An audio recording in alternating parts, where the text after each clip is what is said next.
Bonjour les humains, 19 septembre 2025.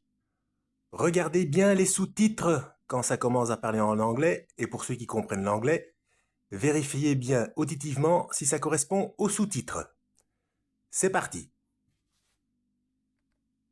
Cette vidéo montre-t-elle un missile qui rebondit sur un ovni? C'est la question qui a été posée par le représentant républicain Eric Burlison devant le Congrès américain mardi 9 septembre. I want to queue up a video that I've been given. Cette vidéo, transmise à Eric Burlison par une source anonyme, n'avait jamais été dévoilée jusqu'ici. Elle aurait été captée par un drone militaire américain MQ-9 Reaper le 30 octobre 2024 au large du Yémen. On y voit un objet lumineux se déplacer à grande vitesse au-dessus de l'océan. Là apparaît un autre objet. Ce serait un missile Hellfire tiré depuis un autre drone Reaper qui vient toucher cet objet non identifié. À ce moment-là, en octobre 2024, cette zone est une zone de guerre active. La marine américaine protégeait les routes maritimes commerciales contre les attaques de missiles et de drones lancés par les rebelles Houthis. Alors cet objet était-il un drone? Représentait-il une menace directe pour les forces américaines?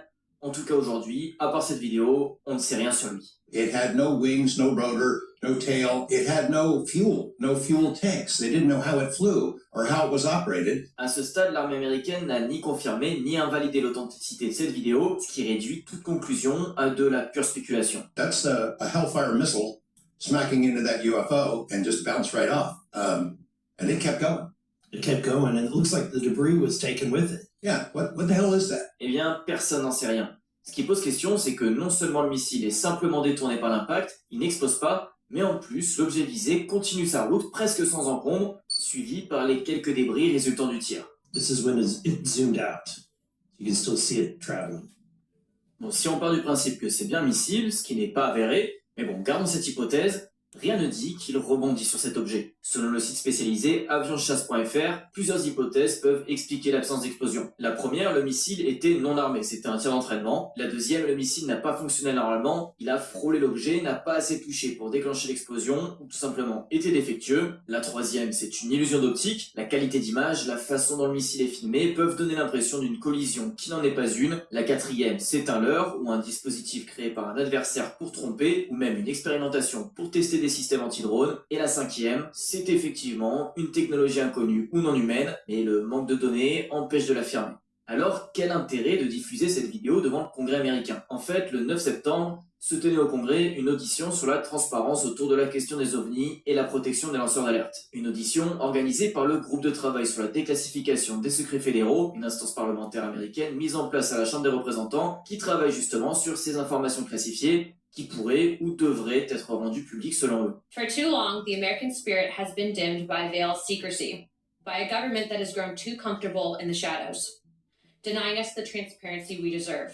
L'un des objectifs, c'est de rétablir la confiance des Américains envers les institutions, souvent accusées de cacher certaines informations essentielles. Et alors, cette vidéo, eh bien, Eric Burlison l'a dévoilée pour justement soulever cette question de la transparence. Pourquoi ce genre d'image devrait rester classifié? Pourquoi le Congrès ou le public ne peuvent pas y avoir accès? There are servers where there's a whole bank of these kind of videos that Congress has not been allowed to see, that the public hasn't been allowed to see. Occasionally, some of that stuff gets out in the wild and it comes our way.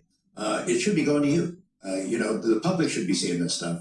And why you're not allowed to, I don't know. Au cours de cette audience, plusieurs personnes ont été entendues. Ce journaliste spécialisé sur les ovnis, George Knapp donc, mais aussi d'anciens militaires qui ont partagé des récits de rencontres inexpliquées avec des engins mystérieux. In the classified realm, have you been exposed to undeniable confirmation of NHI technology? And then my second question is BAE Systems involved in any way with reverse engineering exploitation of non-human intelligence craft? Yeah, we're gonna have to have a conversation this year for that. Whether I'm legally even allowed to answer that, and whether you're even allowed to hear it, sir. Okay. Again, you can sense our frustration. D'après un récent rapport, le gouvernement américain aurait reçu plus de 750 signalements d'ovnis entre mai 2023 et juin 2024, ce qui a poussé les parlementaires à se pencher sur la question. Donc, vous avez entendu, hein? Il y a quelqu'un qui dit « Je ne sais pas si vous pouvez entendre la réponse, je ne sais pas si on peut en parler, mais c'est pas les termes exacts. Bon, remettez la vidéo en arrière au besoin. Mais toujours est-il que manifestement, on veut que la population s'intéresse aux extraterrestres, de toute manière. Donc, intéressez-vous au programme Bluebeam de la NASA. Ça fait partie d'une des choses se trouvant dans ce programme. Voilà. En espérant avoir été utile, lisez la Bible et que Yahweh vous guide.